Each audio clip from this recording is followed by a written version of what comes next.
Svatim Vyasam Tato Jayamudirayet Nashta Prayeshvabhadrishu Nityam Bhagavata Sevaya Bhagavatyutama Shloke Bhaktir Bhavati Naistiki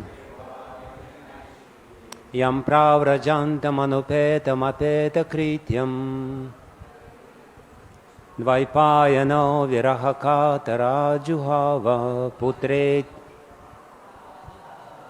putreti tanmayatayo taravo binedus Tam sarvabhuta hridayam munimanatosmi.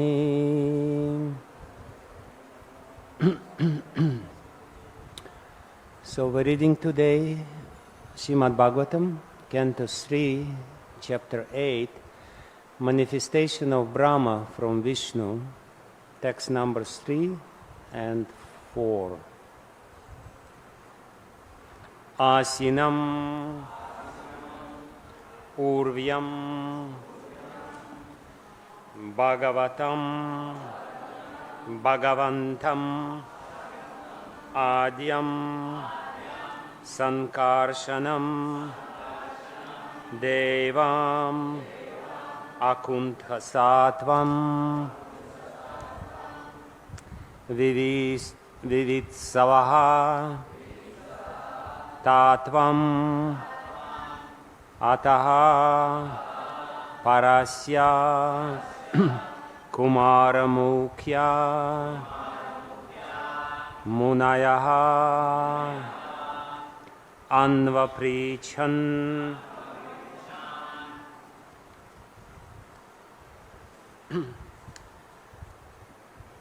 Asinamurvyam Bhagavantamadyam Asinamurvyam Bhagavantamadyam Sankarshanam Devamakunta Sattvam Sankarshanam Devamakunta Sattvam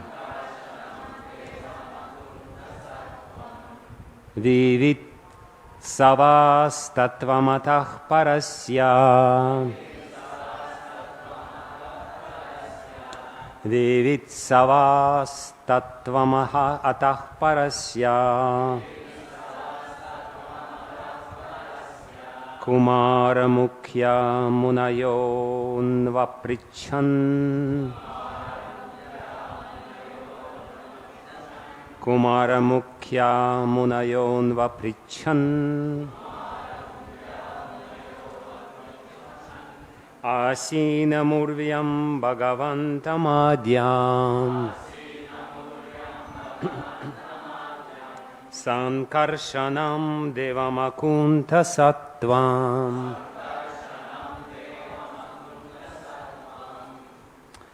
Vivitsavas Tattvamatah Parasya Kumaramukhya Munayahn Vaprichan. Next, please.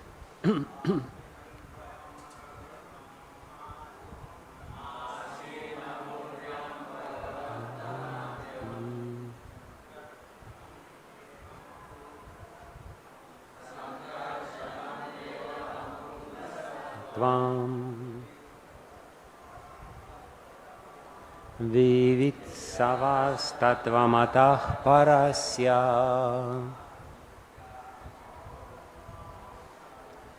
Kumaramukhya Munayon Vaprichan Asinamurvyam Bhagavantamadyam Sankarshanam Devamakunta Sattvam Vivitsavas Tattvamatah Parasya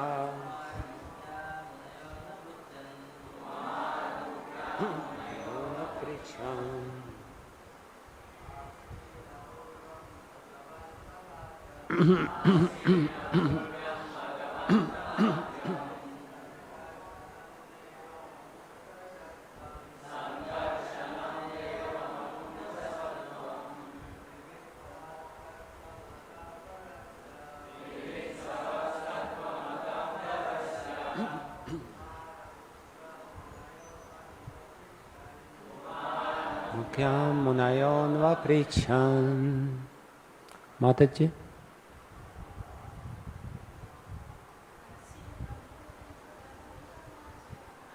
Asina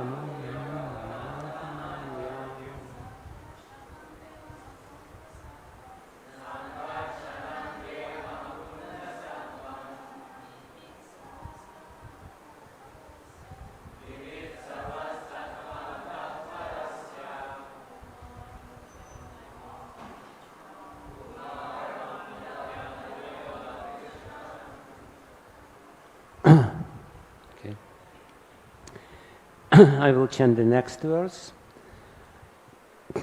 Svameva dhishnyam bahumanayantam yatva sudeva abhidam amananti pratyak dritaksham vujakosamishat unmilayantam vibudhodayayam. Okay. Asinam, seated. Urvyam, in the bottom of the universe. Bhagavantam, into the Lord. Adyam, the original. Sankarshanam, Sankarshana. Devam, the personality of Godhead. Akunthasattvam, undeterred knowledge. Vivitsavaha, being inquisitive to know. Tattvam mataha, truth like this. Parasya, regarding the Supreme Personality of Godhead. Kumara, the boy saint. Mukyaha, headed by. Munayaha, great sages. Anvaprichan, inquired like this. Translation. Some time ago, being inquisitive to know, Sanat Kumara, the chief of the boy saints, accompanied by other great sages, inquired exactly like you about the truth regarding Vasudeva, the Supreme, from Lord Sankarshana, who is seated at the bottom of the universe. Purport by His Divine Grace A.C. Bhaktivedanta Swami Prabhupada. This is in clarification of the statement that the Lord spoke directly on the Shrimad-Bhagavatam. When and unto whom the Bhagavatam was spoken is explained herewith. Questions similar to those put forward by Vidura were asked by great sages like Sanat Kumara and Lord Sankarshana, the plenary expansion of the Supreme Lord Vasudeva, answered them. And the next verse, translation. At this time, Lord Sankarshana was meditating upon his Supreme Lord, whom the learned esteem as Lord Vasudeva. But for the sake of the advancement of the great learned sages, he slightly opened his lotus-like eyes and began to speak. Srila Prabhupada ki jai. Asina murvyam bhagavantam adyam sankarshanam devam akuntha sattvam Vivitsavas tatvamatah parasya kumara mukya munayon vapricham. Some time ago, being inquisitive to know, Sanat Kumara, the chief of the boy saints, accompanied by other great sages, inquired exactly like you about the truth regarding Vasudeva, the Supreme, from Lord Sankarsana, who is seated at the bottom of the universe. Namo Vishnu Padaya Krishna Prestaya Bhutale Srimate Bhaktivedanta Swami Niti Namine Namaste Saraswati Deve Gauravani Pracharine Nirvishesha Shunyavadi Paschatyadesha Tarine Vanchakalpatarubhyascha Kripa Sindhubhyevacha Patitanam Pavanebhyo Vaishnavebhyo Namo Namaha. Jai Shri Krishna Chaitanya Prabhu Nityananda Shri Advaita Gadadhara Shri Vasadi Gaura Bhakta Vrinda. Hare Krishna Krishna Krishna Hare Hare, Hare Rama Rama Rama Hare Hare, Hare Krishna Krishna Krishna Hare Hare, Hare Rama Rama Rama Hare Hare, Hare Krishna Krishna Krishna Hare Hare, Hare Rama Rama Rama Hare Hare.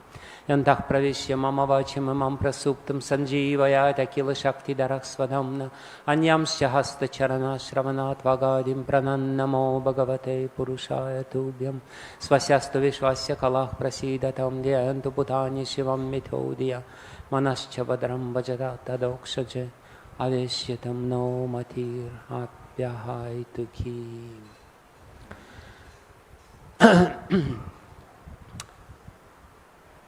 So, with your permission, I will start by giving context of these verses, because we can actually understand the verse only by understanding the context of the verse. And these verses are spoken by Maitreya Muni in the 3rd canto of Shrimad-Bhagavatam.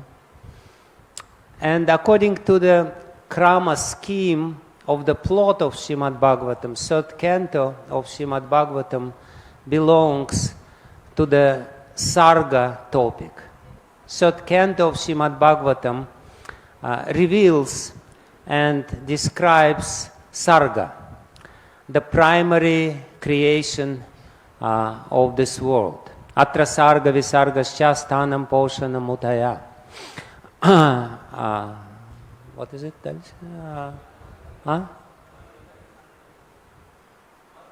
Manvantaresanu katha nirodam muktir ashrayaha.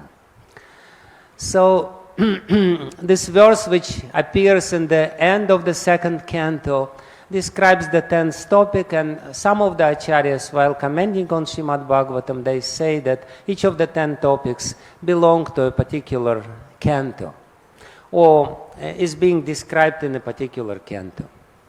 Of course, we can ask, how is that possible? Because there are so many topics in this 3rd canto alone. But if I read the 3rd canto very clearly, we will understand that all other topics, including Visarga and so many other topics which are described in the 3rd canto, are there to explain in a very beautiful way what Sarga means. And basically, if we put it very simply, Sarga means the process of entanglement of the consciousness in the matter. This is what Sarga is. How the Lord creates this material world in such a way that consciousness, which is foreign to matter, nevertheless gets almost hopelessly entangled into the matter.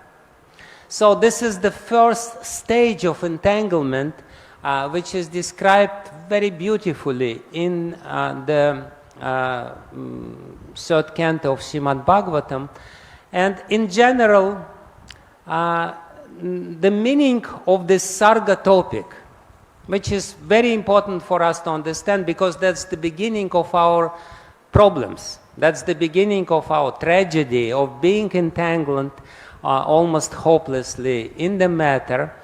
The meaning for us is that if we understand the Sarga, the creation, this particular topic of Shrimad-Bhagavatam, we will understand the meaning of our existence.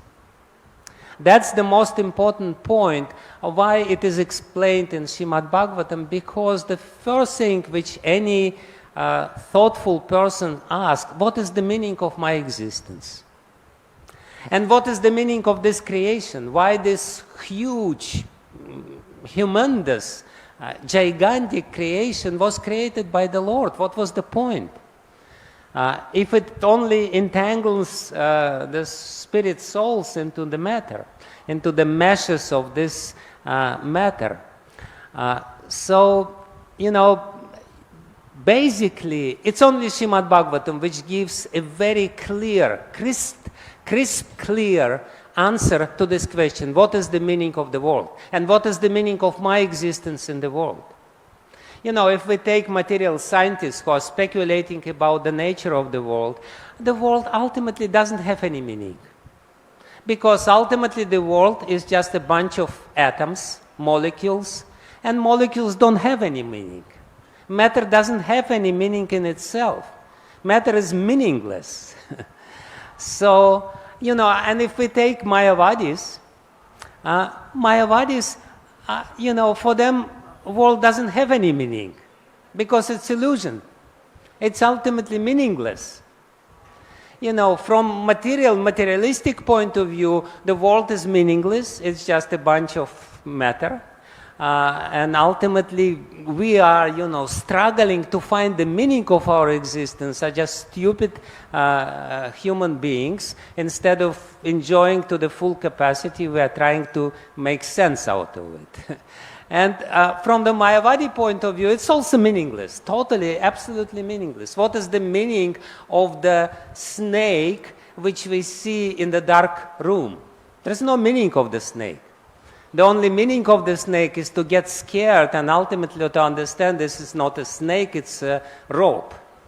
Otherwise, there is no other meaning of the snake because there is no snake. So ultimately, none of these two prevalent philosophies of the world can give answer to the most important question which any thoughtful person asks himself. Why I'm here? What I am doing here? Why the Lord, is he, was it an over endeavor to create this world? What is the point of this whole creation? So, third canto of Shrimad-Bhagavatam, particularly being the description of Sarga topic of Shrimad-Bhagavatam, explains exactly this. What is the meaning of this creation? Why we're here, what we're supposed to do, how to make sense of everything which we see. And this topic of the third canto of Shrimad-Bhagavatam is very beautifully described in two big parts of the third canto of Shrimad-Bhagavatam. If we look at the third canto of Shrimad-Bhagavatam, we can clearly see that there is one part of Shrimad-Bhagavatam, roughly half of the third canto of Shrimad-Bhagavatam, which is description of creation by Maitreya to Vidura. And the second part is description of creation, the same processes, the same mechanism by Kapila Muni to Devahuti. And even though we can find a great deal of parallels between these two descriptions, ultimately these two descriptions are radically different from each other. Because these two descriptions actually describe dual purpose of creation. The first purpose of creation is to facilitate our entanglement in the creation. How we can happily enjoy this creation, how we can be happily seduced by creation. And therefore, in the first part of the third canto of Shrimad-Bhagavatam, the description of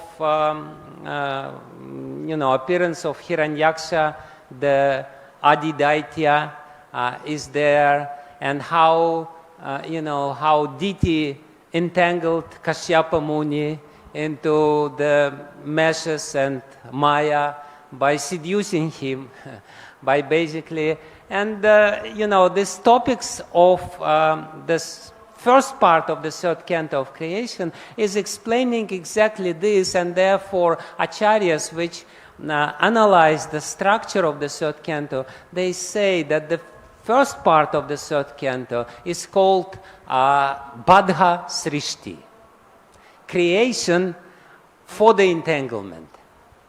And that's exactly the first reason, the first karana, the first cause why the Lord creates this world. He wants to give us facility to enjoy this world and ultimately get frustrated and desire liberation, and then the next round of the same description is coming from Kapila Muni to Devahuti. And Kapila Muni to Devahuti explains the same creation from completely different vantage point. He is describing the creation from the point of liberation, because that's the second cause for creation. The first cause for creation is entanglement. The second cause for creation is liberation. The Lord has created the meaning of this world is to get us nicely entangled in this world, give us full illusion that we're completely happy and successful, give us all kinds of demoniac qualities, give us all kinds of facilities for enjoyment, get us ultimately utterly frustrated with all these useless endeavors, and develop the genuine desire of liberation, our highest form of liberation, which is service of the Lord. Genuine desire, not intellectual desire, the desire which is coming from the depths of our heart. And therefore, the second part of the third canto is called Mukta Srishti. So we have Baddha Srishti and Mukta Srishti, which describes the dual meaning of this world. And the first, of course, there is a beautiful section of the third canto which has nothing to do with Mukta Srishti or Baddha Srishti, which describes Vrindavan Leela of Krishna. Vrindavan Leela and Dwaraka Leela. This is the preface to the third canto, where Shukadev Goswami kind of promising us, don't worry, don't be too bothered, don't be too, too desperate about these dry descriptions of creation and mechanism of creation. Ultimately, we will bring you to Vrindavan. But you can only come to Vrindavan if you understand the purpose of creation. So, don't be desperate, we'll come there. This 10th canto of Shrimad-Bhagavatam is there, don't jump there. You will come there gradually, and you will only be able to understand the 10th canto if you understand Sarga.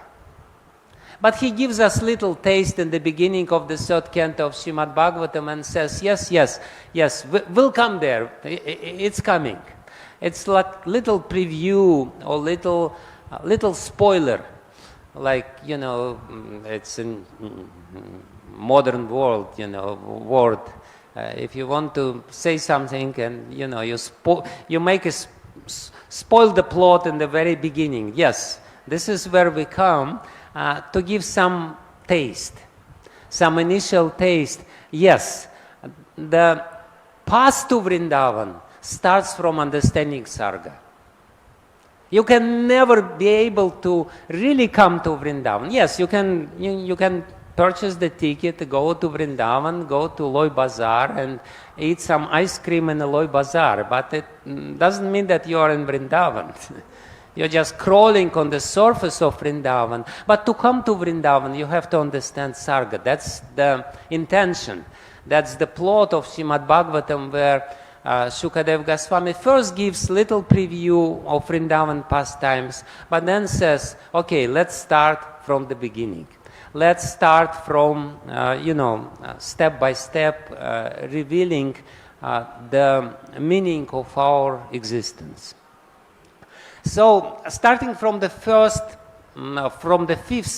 chapter of the third canto of Shrimad-Bhagavatam, Maitreya Muni describes this topic of Bada Srishti, of the creation of the world which entangles us. So how he does it, it's a very beautiful way. If we look very deeply into the the topics of Shrimad-Bhagavatam, how Maitreya Muni reveals them very beautifully. He first describes the well known to us, the scheme of the creation, the Sankhya scheme of creation, how, first there was Mahatattva, first there was Prakriti or Pradhana, and then Pradhana created, from Pradhana the Mahatattva, very sattvic element was created, then from Mahatattva the Rajasic element of Sutra Tattva. It's not described in the third canto, but to be logical, the Sutra Tattva is there, then Ahankara Tattva. So he first makes us understand how from the spirit comes matter. And from spirit, the matter comes in stages. Because spirit has such a tremendous energy, it cannot be really entangled immediately. It's as if, if we want to get electricity, we cannot get electricity directly from the power station. The electricity, the power of it's too high, if the electricity comes directly to your flat, your flat will be burned to ashes very soon because it's too much power. So in the same way, in the scheme of creation, which is described in Shrimad-Bhagavatam, it is explained how ultimately everything is spirit. Ultimately there is no matter. The energy of the Lord is one. There is only one energy, it's Chit Shakti. It's a spiritual energy. But how the spiritual energy is being materialized, how it takes the appearance of matter, is explained in the fifth chapter of the third canto of Shrimad-Bhagavatam, where the gradual stages of materialization of spirit and lowering the energy. Again, what is spirit? Spirit is the highest possible energy. It's amazingly powerful stuff. But then it becomes, the level, and therefore the frequency of spirit is high. When we talk about the creation from the scientific point of view, we can say that everything has some frequency. So this jara matter, this unconscious matter, has very low frequency. It hardly has any frequency, Therefore, this Shrimad-Bhagavatam stand is not wavering. Ultimately, it's wavering, but we don't see the wavering of this. Everything in this creation, because ultimately it's coming from this very alive spirit, is vibration. Srila Prabhupada explains this very beautifully, that ultimately everything which we see has the vibrational nature. But because this is such a dull level of the spiritual energy, which appears to us like matter, it looks like it is completely stable. And, I have to really try hard to make it move. Ultimately it doesn't move. But in the ultimate consideration, it does move. There is a lot of movement inside we just don't see because it's a very low frequency movement. So what is being described in this 5th chapter of the 3rd canto of Shrimad-Bhagavatam is how these vibrations become lower, lower and lower. How first the very high frequency of vibrations, which is spiritual vibrations, become sattvic vibration, which is Mahatattva, which is very lucid, very transparent and very beautiful. And then from Mahatattva it becomes Rajasic vibrations, Sutra Tattva, Prana Tattva, which is, we can already see the movement. The movement of Sattva is too high. We cannot see too low frequencies, we cannot see too high frequencies. We are not capable of detecting them. But then Rajas we already know. Rajas we know how it moves and how we are using it, that's Prana Tattva. And then there is beautiful Ahankara Tattva, which is predominantly tamasic. So this stages of lowering the frequency, the stages of lowering the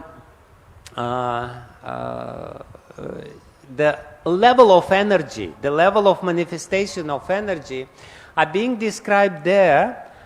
And then immediately after that, in the 6th chapter of the 3rd canto, Maitreya Muni starts describing the universal form.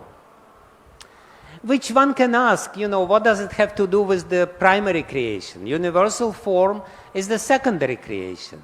It's the creation from these primary elements of all the phenomena of this world. But no, this is the description of Visarga, secondary creation, for us to facilitate the understanding of the first topic, Sarga. So he describes very beautifully the universal form in the 6th chapter of the 3rd canto, the universal form, how from these primary elements, how from these original elements of Ahankar Tattva and Indriyas and all this Pancha Mahatbhutas, how by combination of this, there is a creation of this world which induces in the spirit of Jiva soul, of atomic Jiva, the spirit of enjoyment. How this matter is inducing you to enjoy itself. How this matter is inviting you. Hey, sleeping, living entities, wake up, enjoy me. You're sleeping uselessly by chanting this Hare Krishna, don't do it. Here I am, enjoy me. So this process of how the creation becomes very seductive, becomes very tempting, how this creation is offering us all kinds of, the whole range of different possibilities of enjoyment. It is described in the 6th chapter of the 3rd canto. Universal form in the Maitreya's description is nothing but a very meaningful creation. But what is the meaning of this creation? Enjoy. Yeah, here it is. The hands are there, the legs are there, the eyes are there. Why the eyes are there? To enjoy the form. Why the tongue is there? To enjoy rasa. Why the legs are there? To walk and to establish your supremacy. How people are using their legs. Instead of just, using legs in a normal way, they're climbing over Everest mountain. Just to prove to the world, see how great I am. I am on the top of the Everest mountain and I look down at this whole creation. So these legs And jihva, our tongue, and our ears, and our eyes, and our hands are there to seduce us. Do it, do it. And of course, what to speak about genitals. It's specifically for this purpose. Do it. You will be happy. So this is how beautifully Maitreya Muni is describing universal form. There are many different universal forms. And each and every description of universal form, like in Bhagavad Gita there is universal form, in the second canto there are a few descriptions of universal forms, but each description of universal form has a specific purpose, why it is described in this particular place. So here, universe is being described as the place for our temptation, how we can be tempted by this universe, how we can be seduced, or how we can be, how the matter presenting itself as being exploitable. Actually, the matter is not exploitable because matter belongs to God. Matter, and Maitreya Muni very clearly says that matter, Maya, energy, has the pati. She is not the free walking woman, but she pretends to be free. Like, there is certain quarters of big cities where, free women are strolling around. What is the reason why strolling around, and why they usually, stress and emphasize their freedom by different means, by smoking, and, I'm free to do whatever I like, to seduce men. And then behind this woman there is one big man who will, after you're being seduced, he will extract all your money from you and will beat you. So in the similar way, the matter is presenting itself. Maya is presenting herself. I am free. Exploit me to your heart content. You will be happy. So this is how it is being explained, how Maitreya Muni is explaining exactly this process of entanglement. He is describing the material world from this point of view, how the material world is the place of entanglement and how you should not entangle. Ultimately, he doesn't want you to get entangled. He's just explaining the mechanism behind it to free you from this foolish idea that you're free to enjoy this matter. And Vidura, please listen very carefully because it's a very important point. This is the 5th chapter, 6th chapter. In the 7th chapter, Vidura, who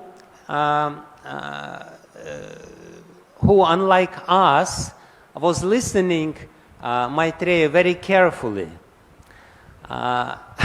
He asked very important questions. When we listen superficially, the questions will not arise. Actually, the sign of attentive hearing is when the questions arise. I'm being the Vakta here and the speaker. I give many lectures, and I know people, when you look at them, they say like this.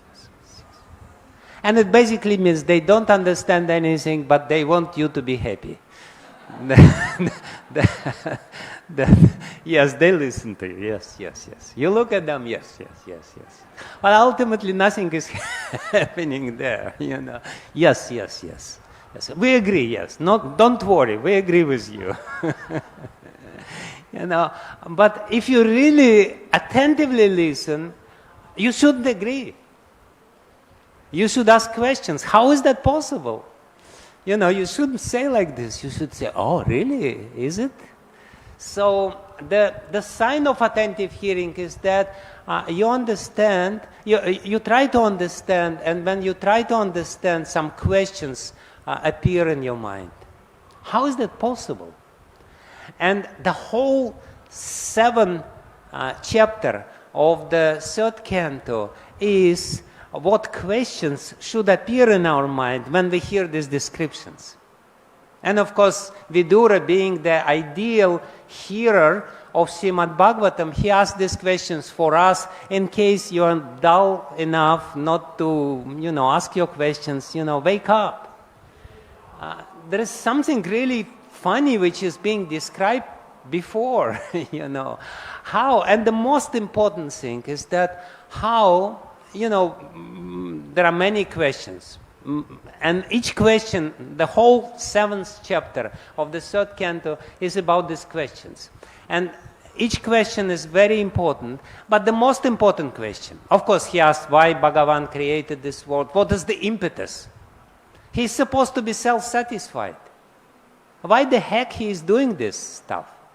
He should be happy there, hanging up there, why in the world he creates this so much headache for himself, to create this whole world. So he asked all these very important questions. Why self-satisfied Lord is creating this world, how he is creating this world and at the same time he is not being entangled in this world, how the spirit is not being entangled in matter. But the most important questions out of all the questions which Vidura asks Maitreya in the 7th chapter of the 3rd canto is that how the spirit soul, which is spiritual by nature, which has nothing to do with the matter, which is asanga hi ayam purushaha, which is really not, which cannot, being completely different by nature, which cannot be entangled by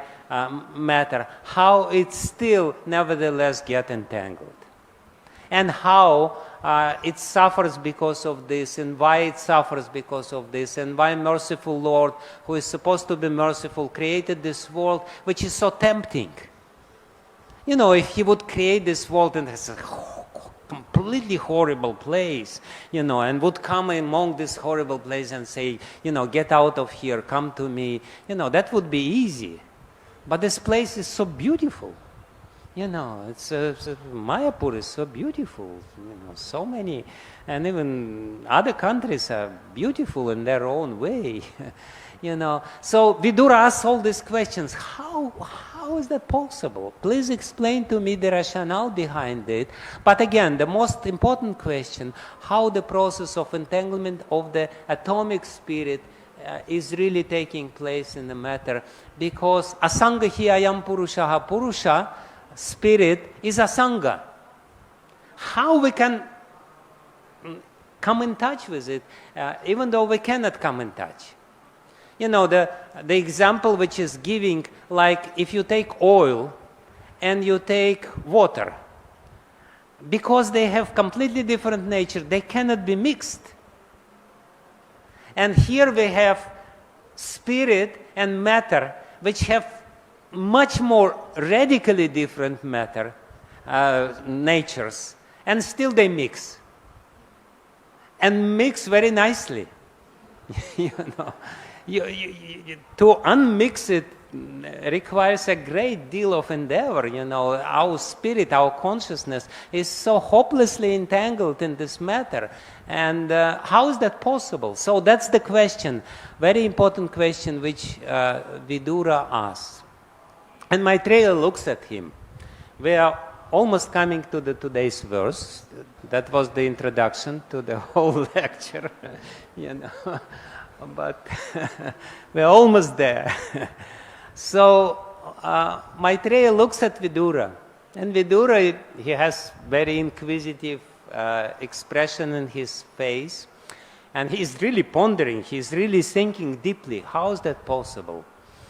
And Maitreya, probably he thought that he will get away by giving this description, and Vidura would say yes, yes, yes, and they would part.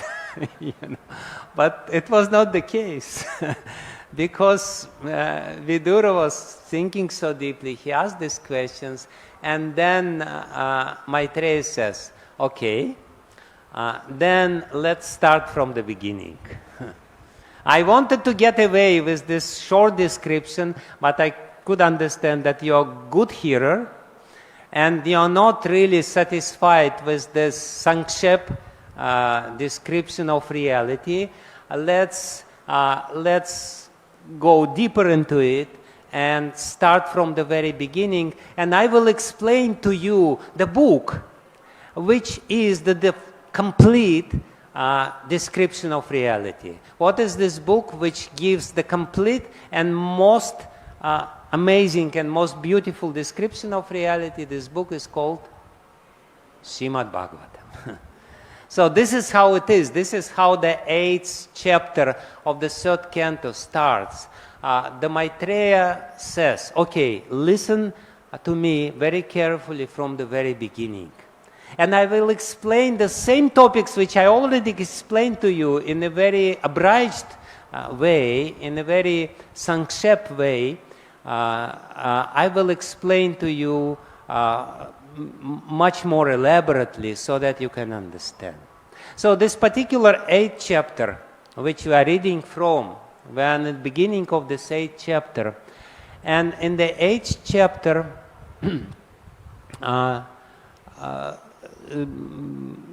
Maitreya starts explaining the original bewilderment of the original living entity who is Chaturmukha Brahma.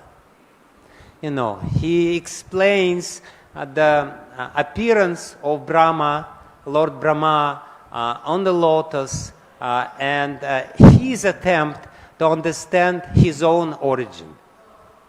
His attempt to understand the meaning of his existence. And he gives a very beautiful and important answer how we can understand this. By explaining this story, he's not just explaining the story because, you know, because Vidura got bored by listening, you know, all these scientific explanations of matter, and now it's the time to cut some joke. And therefore, Maitreya is telling this funny story how this Chaturmukha Brahma appeared on the lotus and started looking in it and diving deep without being able to find its origin. No, he's explaining this, why this story is there, why the very systematic exposition of Shrimad-Bhagavatam starts with this story, because this story explains the method of understanding. Chaturmukha Brahma wanted to find out the meaning, wanted to find out his origin. He tried it by diving and trying to find the origin of his own creation by diving it. Which means he adopted? How it is called? Yeah, empiric method. How it is called in Sanskrit? Pratyaksha. So the first attempt of a living entity, when the living entity wants to understand the truth, the first method which we naturally adopt is what? Pratyaksha. Try to understand it by eyes, by ears, by tongue, by legs, well, mostly by Gyanendriyas, you know, and it didn't work.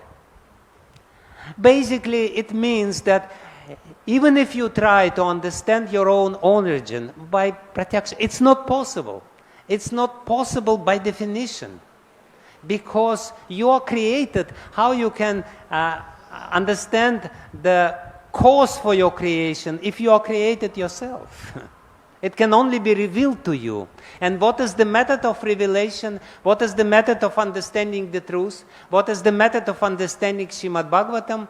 It is described just in 2 syllables. What are these 2 syllables? Tapa. Tapa basically means meditate. Usually it is described, perform austerities. But austerity, tapa, means meditation. Tapa means concentrate your mind. Tapa doesn't mean that you like Hiranyakashipu stand on one end, on one leg, and you raise your hands. Like there are very strange understanding of tapa. Like there is one yogi who has been holding his right hand for 50 years, and the right hand completely dried up, and he wants to understand the supreme truth by holding his right hand up. Is that possible? It's possible to dry up the hand like this, and make it unfunctional, but it's not possible. It's not the proper way to understand the truth. The proper way to understand the truth is concentration, meditation. Hare Krishna, Krishna Krishna, Hare Hare, Hare Ram, Ram Ram, Hare Hare. Hare Krishna, Krishna Krishna, Hare Hare, Hare Ram, Ram, Hare Hare. Why do we repeat it so many times? Because every time we repeat, we understand there was no meditation. Let's try again. Hare Krishna, Krishna Krishna.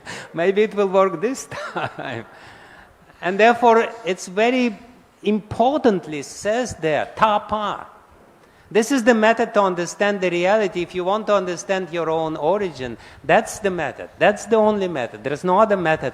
Then, if you do this, then the truth will be revealed to you as it was revealed to Lord Brahma. So now we are ready to explain this verse of Shrimad-Bhagavatam. But we can only understand it if we understand the whole context of this verse, if you understand why it is.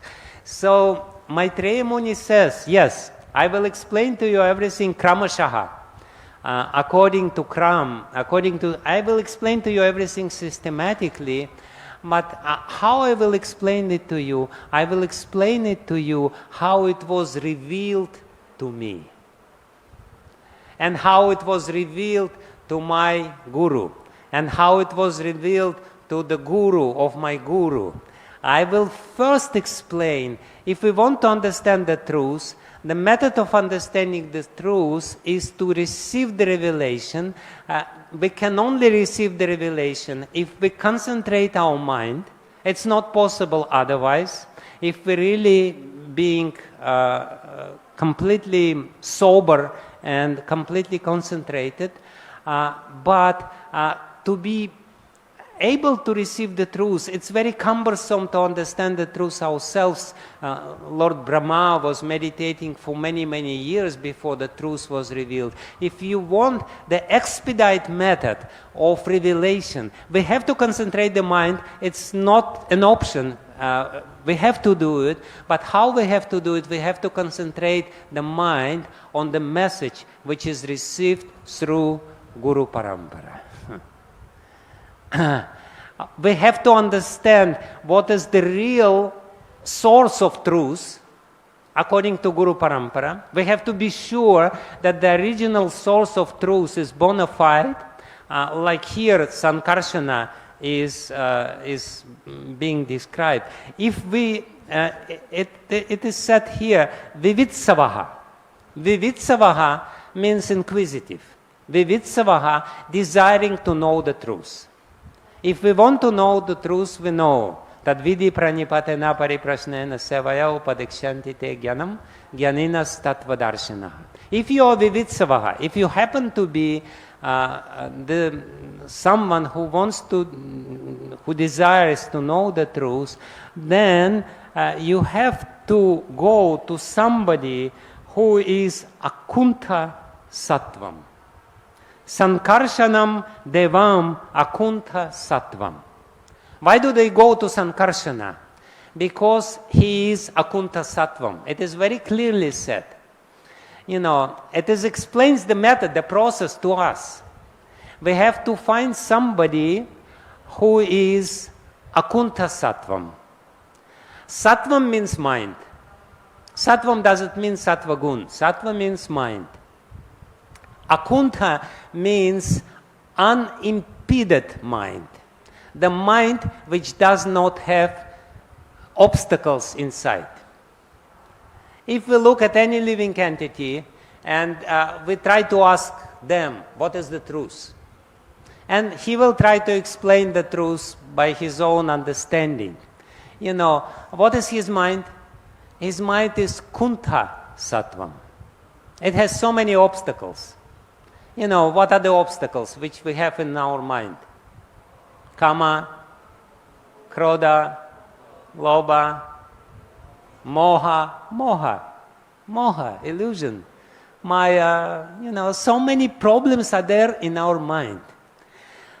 To understand the truth, we should find the origin of this truth, which is described by this particular beautiful word, akuntha sattvam.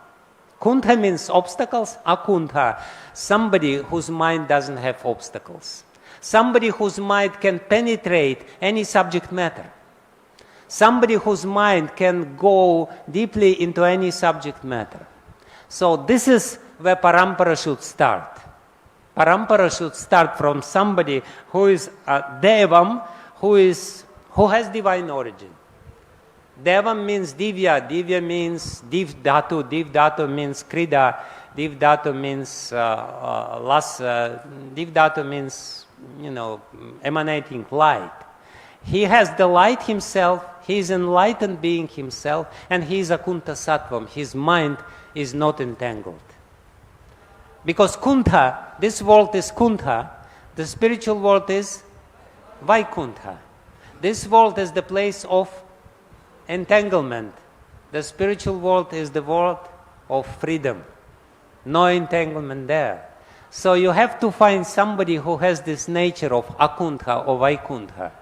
Vaikuntha sattvam, and that's Sankarshana Deva, and therefore Sanak Kumar and other sages, they go to them, to this source who is Akuntha Sattvam and Anvapricha. And they ask them, and this source of right knowledge, the source of revelation, somebody who can reveal the truth to us, he is meditating.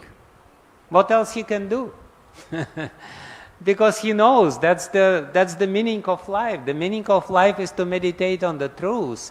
And this process is unending, but this source of truth, out of compassion, slightly opens his eyes. He doesn't break his meditation. This is the indication in the second verse. It's not that he was meditating and ultimately somebody comes and he widely opens his eyes and says, "Oh, it was so boring. Now let's cut some jokes with each other." No. Unwillingly, slightly, he opens his eyes, little bit, just to show compassion to somebody who is worthy of compassion, who is really inquisitive and who wants to know the truth. And from there, the whole topic is being revealed, how Sankarshana explains Shrimad-Bhagavatam, and how, all these stories of Shrimad-Bhagavatam are being explained from this point of view, because Maitreya is the receiver of Shrimad-Bhagavatam from Sankarshana. That's the parampara. We have our parampara, which is coming from Lord Brahma, from Krishna to Lord Brahma.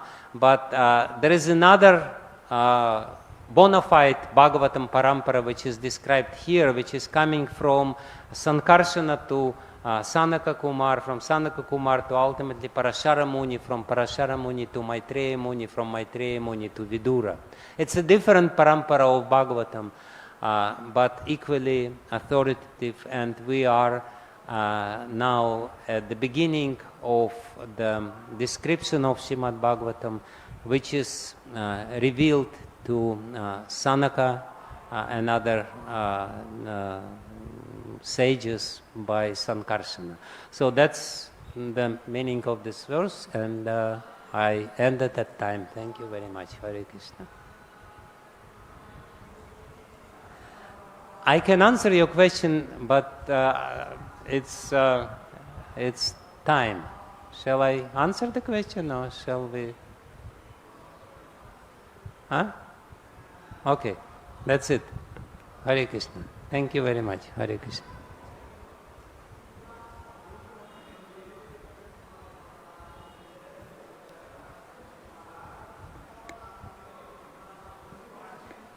Okay. Hare Krishna Maharaj, thank you so much for such a wonderful class. Maharaj, you were telling that false ego is primarily mode of ignorance. So after Mahat Tattva, then false ego is generated. Then false ego is again categorized in three, Sattva, Rajas and Tamas. So can you please kindly put some light upon it? How it is only? See, Srila Prabhupada explains very often that, three gunas are like three basic colors. Yellow color, red color and blue color. And you have all kinds of varieties of colors, practically unlimited, kinds of colors by mixing different colors together, these basic colors. So in the same way, gunas are being mixed in different proportions. So ahankara is predominantly tamasic. But in this predominantly tamasic element of creation, there is somewhat sattvic element, somewhat rajasic element, and somewhat tamasic element. So, there is no pure gunas. Gunas don't exist in a pure way. So, yes, chitta is predominantly sattvic, but there are some slight of mixture of tamas and rajas in chitta, in mahatattva. In a similar way, in ahankara, it's predominantly tamasic, but then from the sattvic portion of tamasic ahankara, the mind comes. Sometimes people say mind is sattvic. Mind is not sattvic. Mind is a sattvic portion of tamasic element. It's tamasic, but it's somewhat sattvic because it's a little more peaceful. Sometimes people say buddhi is rajasic. Buddhi is not rajasic. Buddhi is tamasic because it's coming from tamasic source. But it has some prominence of rajagun on the background of this tamagun. Like also we say that cows are in sattvagun. Does it mean that they are enlightened sages? No, they are tamasic. But in comparison with other animals, they are sattvic. But they are tamasic because they are animals. But, relatively speaking, they are sattvic. In the same way, everything which is created after ahankara is tamasic. And therefore, when we too intimately associate with this world, with the elements of this world, we become tamasic. Every spiritual discipline recommends you to limit your interaction with the world.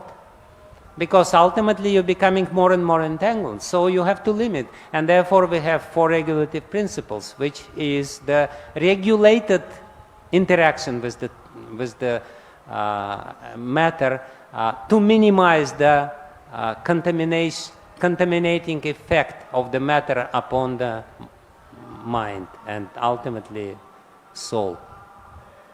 Okay? Thank you. Okay.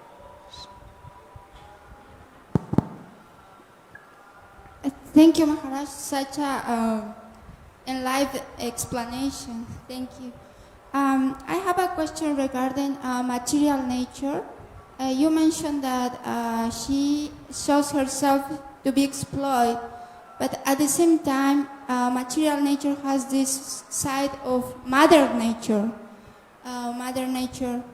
Does she feel this pain, this suffering, or it's also just like illusion to feel like Mother Nature is suffering because we are exploiting her, we are taking her resources and everything? Or, I have a big conflict about this. See, as I said, material nature is not exploitable, but for the illusion living entities, Purushas, it looks like she is exploitable. And therefore the Vedic scriptures from the beginning say, matter is your mother. She is not a prostitute. But living entities which are not really knowledgeable and don't know the nature of the scriptures, they look at the matter as the prostitute and try to enjoy the matter. And therefore the first lesson is, she is your mother. And therefore you have to revere the matter, and you have to, and she is a very strict mother, you have to follow certain regulations she imposes upon you. But the alternative of it, it's not that she's presenting, it's our, perception of her, that she is without pati, she is alone, and therefore it invokes in us the spirit of enjoyment. When we look at this matter and we don't see her husband, the Supreme Lord, behind it, we think, oh yeah, she's an exploitable, she's a free woman.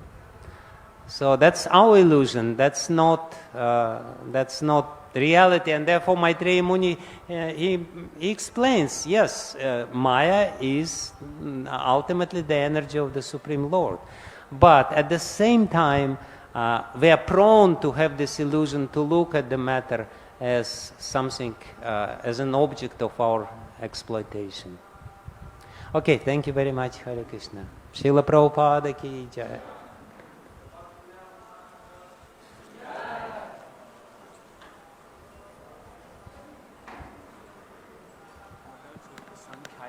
Also comes in this disciple. Yes. Which place?